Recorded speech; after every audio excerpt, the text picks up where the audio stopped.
This is one of the most important things I can tell you that you need to keep in mind if, God forbid, you need to think about filing a medical malpractice lawsuit because you're injured or someone you love is injured or killed. And this is not something that you would necessarily know unless you went to law school or unless you handled medical malpractice cases on a day-to-day basis.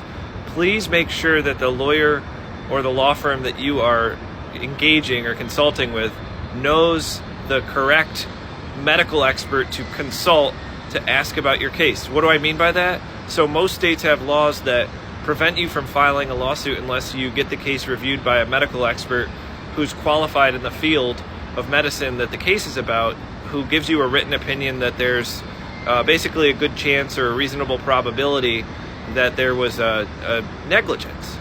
And I've seen so many law firms not even do this review at all, or sometimes they do it, but they don't get the correct expert. I just had a case involving a horrendous stroke. It was signed up today from a friend of mine.